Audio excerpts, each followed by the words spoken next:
Bom, gente, então agora nós vamos trabalhar a prova ilícita, né? Que é um dos casos de inadmissibilidade da prova, mas eu diria, sem medo de errar, que é o caso mais importante de inadmissibilidade da prova, não é? Então, eu começo dizendo que até 1988, até a Constituição de 88, não havia uma previsão legal que estabelecesse qualquer, digamos, previsão sobre a inadmissibilidade da prova ilícita ou sobre qualquer outra sanção no caso de ilicitude da prova, o que, o que favoreceu muito no âmbito da ditadura militar a utilização de provas ilícitas a despeito do tanto absurdo que isso representava. Coube a teoria, a doutrina, criar o status de prova ilícita e, entre outros, mas cabe aqui ressaltar a importância da professora Ada Pellegrini, que estabeleceu conceitualmente a ideia de que a prova ilícita é parte do gênero prova ilegal, não é? Que a prova ilícita é aquela que viola direito material, incluindo o direito fundamental, e a prova ilegítima é aquela que, na sua produção, ela viola alguma norma processual referente à produção efetiva da informação, ou seja, a prova ilícita diz respeito à violação de direito material, a prova ilegítima de direito processual.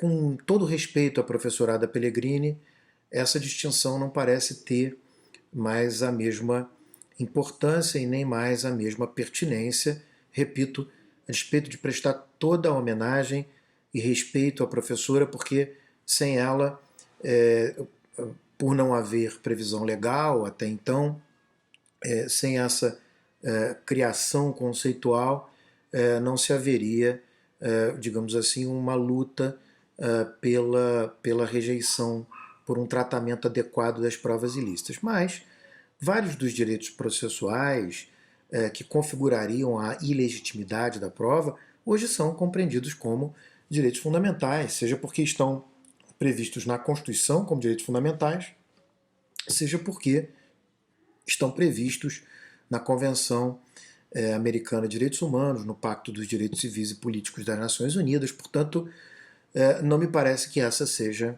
uma distinção ainda pertinente. Porém, eu ainda preciso ressaltar que a professorada Pellegrini teve uma gestão importante na Assembleia Constituinte para inserir e dar status constitucional às provas ilícitas. Né? Lá no artigo 5º, no inciso 54, as provas ilícitas são consideradas inadmissíveis. Essa inadmissibilidade que figura na Constituição demorou muito tempo para vir aderida ao texto do Código de Processo Penal. Somente em 2008, na reforma realizada naquele ano, é que o artigo 157 teve a sua nova redação estabelecida, e com essa nova redação, por consequência, digamos assim, a teoria das provas ilícitas ganhou status legal. Tá? O artigo 157 ele define que são inadmissíveis, devendo ser desentranhadas do processo, as provas ilícitas, assim entendidas as obtidas em violação a normas constitucionais ou legais. Aqui eu gostaria de adotar uma posição, por um lado, crítica desse dispositivo, da redação desse dispositivo, por outro lado, enfim, elogiosa, né? Porque eu discordo profundamente da primeira parte do dispositivo. Quando o dispositivo diz são inadmissíveis as provas ilícitas devendo ser desentranhadas do processo, me parece haver uma confusão entre a prova inadmissível e que, portanto, por ser inadmissível, ela não deveria ter nem entrado no processo, não é? No momento do requerimento da produção da prova, o juiz já deveria inadmiti-la, e, portanto, não cabia a sua produção, e quero distingui-la daquela que é admissível, perfeitamente admissível, mas a ilicitude incide após a admissão. Existem provas cuja ilicitude não está no requerimento, ou não é verificável no ato do requerimento, em que a ilicitude ela está já posterior ao requerimento. E nesse caso, não é com todas as vênias, não é um caso de inadmissibilidade, mas um caso de ilicitude e, por consequente, desentranhamento. Ou seja, a ilicitude prévia à decisão de admissão implica na inadmissão. A ilicitude posterior à decisão de admissão implica no desentranhamento, e não as duas coisas. Não é? Por outro lado, a despeito dessa crítica, eu quero deixar aqui um elogio, porque o dispositivo diz que as provas ilícitas são consideradas aquelas que violam normas constitucionais ou legais. E é interessante porque, então, o legislador ele não distinguiu de normas de natureza de direito material e normas de natureza de direito processual. Ou seja, a prova ilícita é tanto aquela que viola a norma de direito material como de processual, desde que seja violadora ou de normas constitucionais ou de normas legais.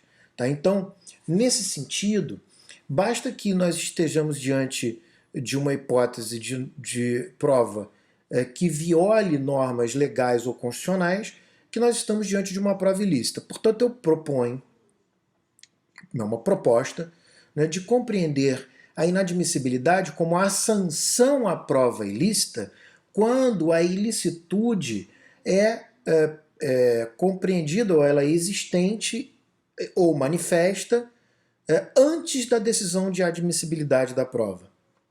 E, por outro lado, me parece ser um caso de nulidade quando a ilicitude é constatável posteriormente à decisão de admissão da prova. Portanto, ela já é admitida, não há que se falar, a meu ver, com todo respeito, em inadmissibilidade, é caso de nulidade e, por consequência, o desentranhamento da prova.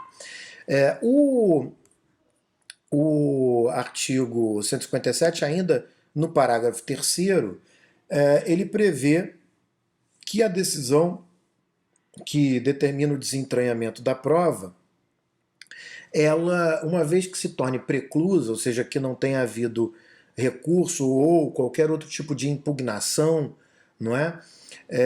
Ela vai ser inutilizada, sendo facultado às partes acompanhar o incidente, o que, em outras palavras, configura dizer que deve se instaurar um incidente de inutilização da prova, tão logo a decisão de desentranhamento da prova tenha se tornado preclusa, ou seja, não tenha havido recurso ou outro tipo de impugnação. Bom, dito isso, eu vou estabelecer mais compreensões sobre a prova ilícita no próximo bloco.